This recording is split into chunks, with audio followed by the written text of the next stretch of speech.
Hello everyone, hope you are doing wonderful.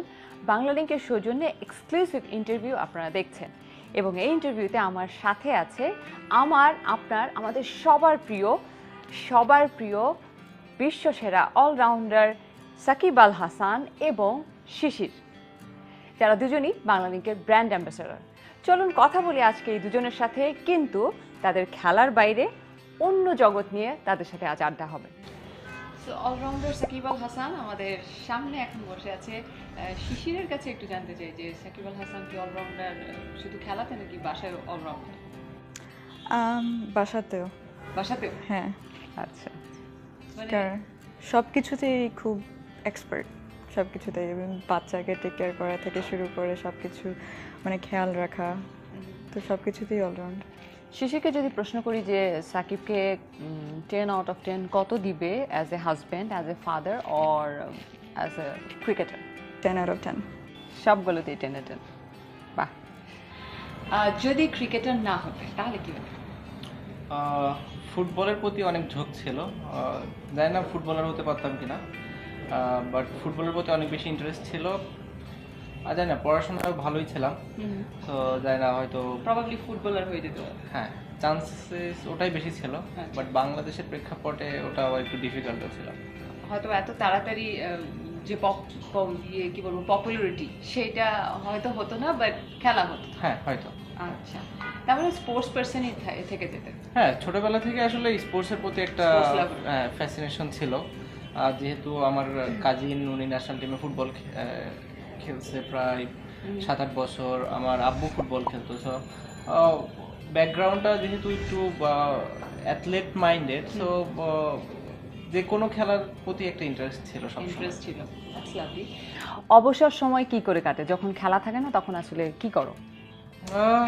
আসলে খেলা না থাকলে কাজটা আমার কাছে মনে হয় আরো বেশি থাকে। চেষ্টা করি যখনই সময় পাই ফুটবল খেলতে, বিকালবেলা স্পেশালি।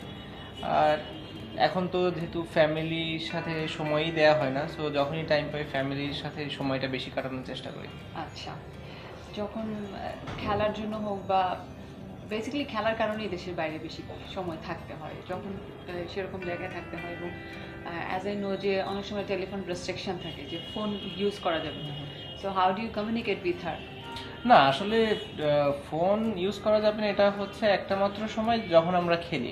ম্যাচের দিন মাঠে যাওয়ার পর থেকে আর কি খেলা শেষ হওয়া পর্যন্ত ফোন ইউজ করা যায় না, তো এ বাদে বাকিটা সবসময় আসলে ফোন ইউজ করা যায়। আর কমিউনিকেশন এখনকার যুগে আসলে কমিউনিকেট করতে খুব একটা প্রবলেম হয় না।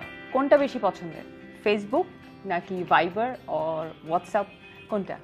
স্কাইপে কথা বলা হয় বেশি, ফেস টাইম, স্কাইপ এগুলাতে। ফোনে খুবই কম কথা লাগে না, শুধু কথা বলাতে মন ভরে না। হ্যাঁ, এখন আরো যেহেতু বাচ্চা আছে, সো এই কারণে এক কাজে দুই কাজ হয়ে যায়। আগে শুধু শিশুকে দেখতে ভালো লাগতো, এখন বাচ্চাকে বেশি। আমাদের ভিতরে কথা যেটা হয় চ্যাটিংস হয় বেশি, তো হোয়াটসঅ্যাপটা অনেক বেশি ইউজ করা হয়, আর স্কাইপ মাঝে মাঝে এভাবে আসলে। আর কমিউনিকেট করার জন্য যেটা হয় যে আমাদের কমিউনিকেশন সব সময় থাকে, সো কমিউনিকেশন আসলে খুব একটা প্রবলেম হয় না, দুজনে যেভাবে কমিউনিকেশন চালিয়ে দেওয়া। শিশিরের কাছে কোনটা পছন্দনীয়, স্কাইপে কথা বলা নাকি ভাইবার অথবা হোয়াটসঅ্যাপে চ্যাটিং? যেটা হয় যে আগে স্কাইপ করতাম, কিন্তু এখন চ্যাটিংটাই ভালো, কারণ হচ্ছে বেবি থাকে, বেবি হয়তো ওয়েট থাকে, কোলে নিয়ে রাখা লাগে, তখন আর স্কাইপটা অত বেশি, তখন ও বেবিকে দেখার জন্য স্কাইপ করি, আর তা নাহলে সারাদিন আমরা চ্যাটিং করি। দেখা যাচ্ছে আমি বাবুর সাথে খেলতেছি, চ্যাটিং করতেছি, বলতেছি কি করতেছে বাবু। হ্যাঁ, মোমেন্টের আপডেট দেওয়াটা। হ্যাঁ, কি হচ্ছে এই মুহূর্তে, কি শুধু বেবির সাথে যখন কথা হয় আমাদের তিনজনের একসাথে, তখন আমরা স্কাইপ করি, আর বাকি টাইমটা আমরা হোয়াটসঅ্যাপে চ্যাটিং করি। ওকে পছন্দ করার ভেতরে এটাও একটা রিজন ছিল। তুমি কি মানে কিভাবে সাকিবের সাথে পরিচয়টা হয়, কিভাবে পছন্দ করো?